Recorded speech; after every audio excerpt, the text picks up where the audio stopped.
Muito bom dia, minha gente querida. Graça e paz de Jesus sobre a sua vida, paz e saúde. Hoje, mais um domingo. Aqui na Serra o dia está muito bonito, ensolarado, céu azul e o coração cheio de alegria para celebrarmos que Jesus vive. Bom dia, Fran. Bênção sobre a sua vida também. Obrigado pelo alô, porque assim eu sei que o áudio está chegando até vocês bem, não é? Então, se você quiser me dar um joinha e confirmar que o áudio está bom, isso me ajuda na sequência da nossa breve conversa nessa manhã, antes de seguirmos para o nosso culto matinal. É sempre uma alegria para mim quando nós temos a oportunidade de celebrar Jesus. Afinal de contas, a razão da nossa fé é a ressurreição de Cristo. E nós celebramos no primeiro dia da semana, o dia que ele saiu daquele sepulcro. Joia, obrigado pelo retorno, Fran. Eu quero compartilhar brevemente com vocês uma sinopse, uma síntese do que nós vamos conversar hoje no nosso culto público. Nós estamos desenvolvendo ao longo desse mês o tema Enfrentando Gigantes. E claro que todos nós enfrentamos gigantes de alguma maneira, em alguma área da vida, seja um gigante emocional, seja um gigante do desafio de saúde física ou material, ou de relacionamento interpessoal, você pode escolher. Gigantes, eles vêm em todos os tamanhos, mas são todos grandes e vêm de todas as formas. O que é bom, aliás, o que é encorajador, é saber que a Bíblia trata exaustivamente desses assuntos. E nos traz sempre uma mensagem de esperança, de encorajamento e de fé. E por meio dessas histórias da Bíblia, nós podemos aprender como enfrentar os nossos gigantes e como fazermos diferença no dia a dia, abençoando inclusive as pessoas que estão à nossa volta.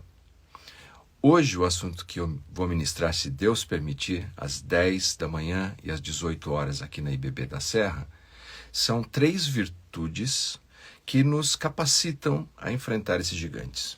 E a história é baseada no primeiro livro de Samuel, no capítulo 17, nos versículos de 1 a 58, e claro, não será possível fazer a leitura na íntegra desse texto tão rico, mas eu encorajo você mesmo que leia, que medite, que ore sobre esse texto. Anderson, bom dia, bênção sobre a sua vida. Deixa eu ver aqui, acho que é Anderson e Florinda, bênção sobre vocês. Ô, minha irmã Cida Gobi, bênção sobre a sua vida também. Bom dia. O capítulo 17 é um capítulo longo no livro de 1 Samuel. Ele começa no primeiro versículo e vai até o versículo 58. Um esboço simples seria o seguinte: na primeira parte nós temos a apresentação de Golias e o desafio que ele faz a Saul e ao exército de Saul. E nós vemos que, evidentemente, todos estão inseguros e com medo, o próprio rei Saul. Na sequência do texto, nós temos a descrição de Davi, de onde está vindo Davi, que serviço ele vai prestar e como ele é comissionado. Terceiro, nós nos deparamos com os insultos de Golias. Golias insulta Saul, o povo de Israel, e dentro daquele contexto é bastante interessante que então o irmão de Davi, Eliabe, insulta Davi. Diz que Davi é um presunçoso, que está ali apenas para ficar olhando aquela batalha. E finalmente nós temos a disposição de Davi para lutar e o texto que descreve a luta propriamente dita e o triunfo glorioso de Davi, que termina com Saul perguntando: ele é filho de quem? Afinal de contas, quem vencesse o gigante casaria com a filha de Saul. Faz sentido ele querer saber de onde vem esse moço, qual é a tribo dele, de onde é que ele pertence, qual é o clã, quem é o pai. E quando nós vemos essa história tão rica, há lições importantes que nós podemos extrair. Eu quero brevemente compartilhar com vocês 3 lições que nós podemos extrair das virtudes que encontramos na vida de Davi, nesse ponto da sua história. Deixa-me ver aqui. Muriel, bênção sobre a sua vida, bom dia. O que nós podemos ver? 3 virtudes. A primeira virtude que nós notamos na vida desse jovem é que ele é responsável. Quando nós lemos no primeiro livro de Samuel, versículos 14 e 15 do capítulo 17, nós lemos que Davi era o caçula de 3 irmãos mais velhos. O versículo 15 diz: mas Davi ia ao acampamento de Saul e voltava para apacentar as ovelhas de seu pai em Belém. O versículo 20 diz: levantou-se de madrugada, deixou o rebanho com outro pastor e com a carga partiu. Davi não jogava as coisas para o alto. Ele era uma pessoa de responsabilidade. Ele era um homem responsável. Se nós queremos vencer os nossos gigantes, nós precisamos desejar essa virtude. Há um escritor chamado Stephen Covey. Ele define responsabilidade como a habilidade de responder às situações. Quem é responsável não fica colocando a culpa no outro, no clima, na outra pessoa, nas circunstâncias. Ele responde às situações. E Davi é assim. Ele não abandonou as suas ovelhas, ele cuidou dessas ovelhas. E, num certo sentido, Deus é como um pai que vai nos atribuindo responsabilidades maiores e maiores. Imagine um filho que diz: pai, eu gostaria de ter um cachorrinho. Mas Deus não é como aquele pai que simplesmente diz: tá aqui, você quer um cachorrinho. Não. Deus vai dizer: você quer um cachorrinho? Primeiro eu vou te dar um peixe num pequeno aquário. Se você cuidar bem do peixe no pequeno aquário, talvez daqui um ano eu te dê um porquinho da Índia. Se você cuidar bem dele, então, depois de um ano, eu te dou um cachorro, você estará pronto, crescendo em responsabilidade. É o que vemos em Davi. Deus, por meio das responsabilidades que permitiu e atribuiu a Davi, estava preparando esse homem para eventualmente enfrentar Golias e tornar-se rei de Israel. Terceira virtude que nós vemos na vida de Davi é a virtude de ser uma pessoa resoluta. Davi é resoluto. Nós nem usamos mais essa palavra no nosso dia a dia.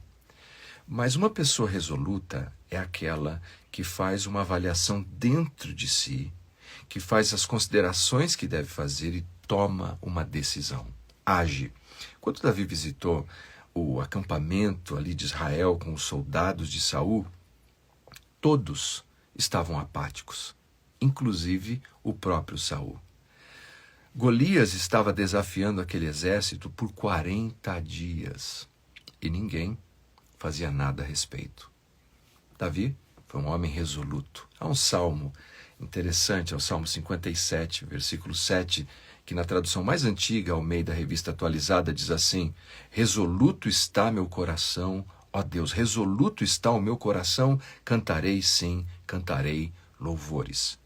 Firme, decidido. E se nós queremos enfrentar os gigantes e triunfar sobre eles na vida, pela graça de Deus nós precisamos cultivar um coração resoluto, firme, decidido. Quem vive na apatia, no vale da apatia, é verdade, nunca vai experimentar o amargo sabor de uma derrota, mas jamais vai experimentar o doce sabor de uma vitória. Que pela graça de Deus tenhamos essa virtude como teve Davi, de resolutamente, decididamente dizer: ninguém deve ficar com o coração abatido por causa desse filisteu, teu servo irá lutar contra ele. 40 dias, ninguém faz nada. Davi fez. E isso mudou completamente a sua história.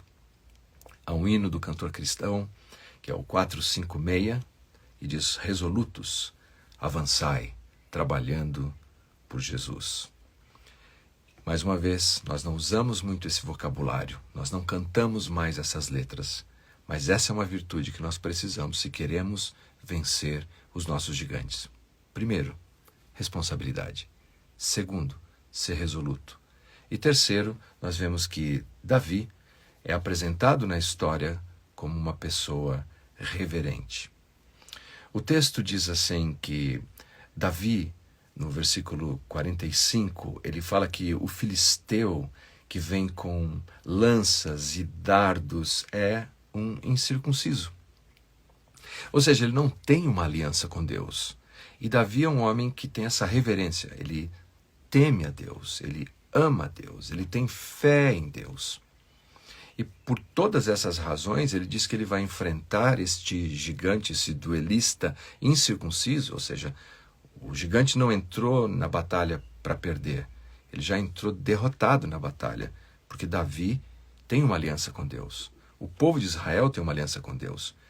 Davi ainda diz ao Golias: eu vou contra ti em nome do Senhor. Golias lutava sob o seu próprio nome, para a glória do seu próprio nome. Mas Davi, ele lutava para a glória do nome do Senhor. Isso é reverência. Quando eu tenho um temor, uma fé, um amor por Deus, que o mais importante é que o nome de Deus seja glorificado.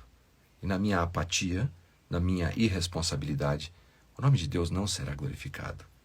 Davi encara aquela luta e nós sabemos o desfecho da história. Ele é um homem que confia nas promessas de Deus e confia no caráter de Deus. Deixa-me ver aqui. Bom dia, Paulo. Paz e saúde sobre a sua vida. Ivone, paz, domingo abençoado para você também. Quais são os seus gigantes? Quais são os seus desafios? Primeiro pense, qual é a minha parte nessa história? O que eu devo fazer? Responsabilidade. Resolução. Está na hora de agir e agir como? Não fingir que o elefante não está na sala. E terceiro, reverência. Eu tenho essa fé, esse amor, esse temor, essa confiança nas promessas de Deus em Deus? Se tenho, se estou fazendo para a glória de Deus, que Deus seja glorificado. Há uma história fascinante no cristianismo, que é a história de William Tyndale. Ele tinha esse desejo de entregar a palavra de Deus ao povo da Inglaterra e teve muitas dificuldades, ficou exilado produzindo os textos e ele foi traído. E acabou sendo condenado à morte. E um pouco antes da sua morte, ele fez uma oração simples, curta, nada longo, não divagou.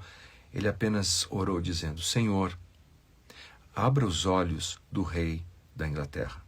Isso parecia impossível, parecia um absurdo que acontecesse algo assim, mas William Tyndale, mesmo na sua morte, teve tamanha reverência, tamanha fé em Deus, que ele fez essa oração. 2 anos depois do seu martírio, o rei promove uma lei de que a Bíblia deveria ser traduzida para a língua inglesa e para o latim, e que cada igreja da Inglaterra deveria ter uma Bíblia disponível. É assim que vai surgir a base do que nós conhecemos como a tradução do rei Tiago. Que o Senhor nos dê graça nesse dia para sermos responsáveis, que o Senhor nos dê graça nesse dia para sermos resolutos, que o Senhor nos dê graça nesse dia para sermos reverentes.